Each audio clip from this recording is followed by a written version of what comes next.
Sir, இந்த எடப்பாடி விஷயம், செல்வ பெருந்தக விஷயம், இதில் வந்து மூத்த தலைவர்களோட ஆதரவு வந்து அண்ணாமலைக்கு இல்லையா, இல்லை கட்சிக்குள்ள தலைவர் மட்டும்தான் பேசணும் அப்படின்ற கட்டுப்பாடு இருக்குதா? நீங்கள் சண்டி விகாரம் கேட்குற மாதிரி கேட்குறீங்க. இது திமுகவினுடைய ஒரு ஒரு ஆசையில் எழுப்பப்படக்கூடிய ஒரு தவறான ஒரு கருத்து.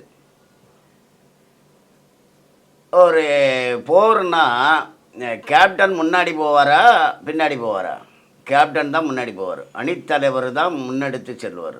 நம்ம ரூட் மார்ச் பார்க்குறோம்ல, அதில் வந்து அணித்தலைவர் தான் நடுவில் இருப்பார், அவர் தான் முதல்ல, மற்றவங்கெல்லாம் அவரை பின்தொடர்ந்து போவாங்க. அப்படி தலைவர் வந்து மக்கள் தலைவர் அண்ணாமலை, அவர் தான் முன்னெடுத்து சொல்லுவார். நீங்கள் எந்த தலைவர்கிட்ட கேட்டு பார்த்தாலும் அந்த தலைவர் சொல்லக்கூடிய கருத்தை தான் அவங்களும் சொல்லுவாங்க. பாரதிய ஜனதா கட்சிக்கு ஒரே மாதிரி கருத்து தான் எல்லாருக்குமே தோன்றும். மாறுபட்ட கருத்துங்கிறது அது கிடையவே கிடையாது. இப்போது ஒரே மாதிரி தான் எல்லாருமே சிந்திப்பாங்க. ஏன்னா எல்லாருடைய இலக்கும் தேசபக்தி, தேசத்தினுடைய வளர்ச்சி, தேசத்தினுடைய வெற்றி, ஊழலை எதிர்க்கிறது. இதுதான் எல்லாருடைய கருத்தும். அந்த அடிப்படையில் தான் மக்கள் தலைவர் அண்ணாமலைக்கு ஒரு பதில் தோன்றும். இப்போது ஜெயக்குமார் என்ன சொன்னாலும் வேதாளம் இப்போ அங்கே போயிடுச்சின்னாரு, எங்கள் செல்வ பெருந்தகைகிட்ட போயிடுச்சின்னாரு. அப்போ அதை கேட்டாங்க நிருபர்கள், என்ன ஜெயக்குமார் வந்து வேதாளம் இப்போ செல்வ பெருந்தகைகிட்ட போயிடுச்சு அப்படின்ட்டு ஜெயக்குமார் சொல்கிறாரு அப்படின்னு கேட்டாங்க. அதுக்கு மக்கள் தலைவர் அண்ணாமலை சொன்னார், ஆமாம், இந்த வேதாளம் இந்த தமிழ்நாட்டையே அழிக்கக்கூடிய பேய்களை எல்லாம் அழிக்கிறதுக்காக தான் வந்திருக்கேன், நான் வேதாளம் தான். இப்போ அந்த பேய்கிட்ட போயிட்டேன், ஏன்னா அந்த பேயை ஒரு வழி பண்ணிக்கிட்டு தீர்த்து கட்டிக்கிட்டு விரட்டிக்கிட்டு இந்த பேய்கிட்ட வர்றேன், ஜெயக்குமாருங்கிற பேய்கிட்ட வர்றேன் அப்படின்னு சொன்னார். செல்வ பெருந்தகை பேயை முடிச்சுக்கிட்டு ஜெயக்குமார் பேய்கிட்ட வர்றேன், இந்த பேய்களை வேட்டையாடக்கூடிய வேதாளம் தான் நான் அப்படின்னுக்கிட்டு ஒத்துக்கிட்டார். இந்த கருத்து இந்த மாதிரி ஊழல்வாதிகளை வேட்டையாடுறது தான். அதாவது தமிழ்நாட்டில் அரசியல்னால் என்னென்னு தெரியாது அவருக்கு, அரசியல்னால் என்னென்னு தெரியுமா அப்படிங்கிறான். நான் கேட்குறேன் தமிழ்நாட்டு அரசியல்வாதிகளை, அரசியல்னால் என்னென்னு தெரியும் உங்களுக்கு? நீங்கள் எப்படி வச்சுருக்கீங்க? அரசியல்னால் மக்களை ஏமாற்றி சம்பாதிக்கிறது, அதுதான். இன்றைக்கி எல்லா கட்சியினுடைய அரசியலும் மக்களை ஏமாற்றி சம்பாதிக்கிறது தான்.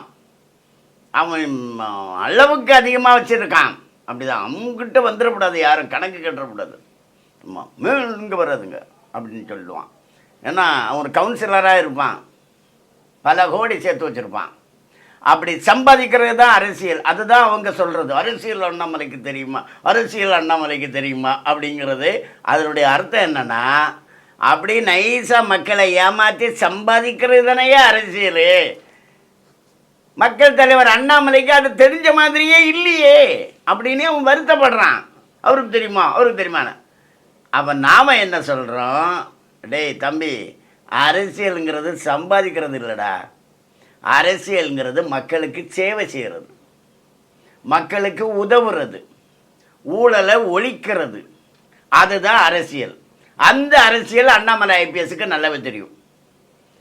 அப்போ இந்த அரசியலுக்கும் இப்போ எதிரணியில் அதிமுகவோ திமுகவோ காங்கிரஸோ எல்லாருக்கும் நான் சொல்கிறேன், அரசியல்னா என்ன. வேலுச்சாமி கூட சொன்னார், அரசியல்னா என்னன்னு தெரியுமா அண்ணாமலைக்கு அப்படின்ட்டு வேலுச்சாமி கூட கேட்டார்.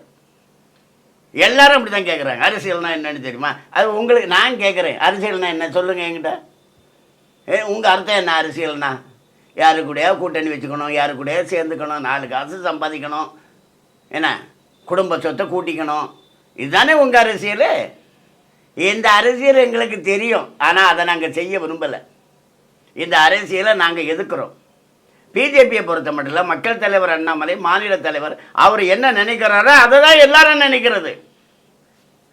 அப்போ இவங்களுக்கும் மற்றவங்களுக்கும் உடன்பாடு இல்லையா, இவர் மட்டும் சொல்கிறாரு அவங்க ஏன் சொல்லலை, இவர் பாப்புலர் ஆகிட்டார், இவர் சொல்கிறது தான் எல்லா பத்திரிகையிலும் போடுறான், அதை தான் நீங்கள் பார்க்குறீங்க. நீங்கள் உங்களுக்கு வேணும்னா மற்றவங்களையும் கேட்டு பாருங்களாம். மற்றவங்களை கேட்டாலும் அவங்களும் அதான் சொல்லுவாங்க, யார் கேட்டாலும் அதான் சொல்லுவாங்க. அவங்க ட்விட்டரில் சொல்கிறாங்க, அவங்க ஃபேஸ்புக்கில் சொல்கிறாங்க, நீங்கள் கூப்பிட்டு கேளுங்களாம், அதான் சொல்லுவாங்க. இப்போ எங்கள் பெரிய மூத்த தலைவர்களை நீங்கள் கூப்பிட்டு கேட்டு ஏதாச்சும் கொஞ்சம் வித்தியாசமாக சொல்லிட்டாங்கன்னா உடனே ஓன்னு செய்தி பிரிண்ட் பண்ணிட மாட்டான். தந்தி டிவியில், முரசொலியில், சன் டிவியில் போட்டு போட்டு காட்டிட மாட்டான். அப்படின்னா என்ன அர்த்தம்? யாரும் வித்தியாசமாக கருத்து சொல்லலைன்னு அர்த்தம். ஏன் சொல்லலை? அவர் சொன்னால் சொல்லக்கூடாது அப்படின்னு பயந்தா? அப்படியெல்லாம் பயந்தெல்லாம் கிடையாது. மக்கள் தலைவர் அண்ணாமலை ஐபிஎஸும் சரி, எங்களுடைய மூத்த தலைவர்களும் சரி, எல்லோருடைய சிந்தனையும் ஒரே மாதிரி இருக்கும். ஒரே மாதிரி தான் இருக்கும். அதில் ஒன்றும் சந்தேகம் கிடையாது. இப்போது பெண்களுக்கு மரியாதை கொடுக்கணுமா, இல்லை பெண்களை முன்னுரிமை கொடுக்கணுமா, முன்னாடி உட்கார வைக்கணுமா? அந்த பெண்களை 10 பேர் இருக்காங்களே இங்கே, அவங்கள முன்னாடி உட்கார வச்சிடலாம் அப்படின்னுட்டு கேமராமேனும் அப்படி தான் நினைப்பார், எடிட்டரும் அப்படி தான் நினைப்பார், ப்ரொடியூசரும் அப்படி தானே நினைப்பார். நீங்கள் எல்லோரும் அப்படி தானே நினைப்பீங்க.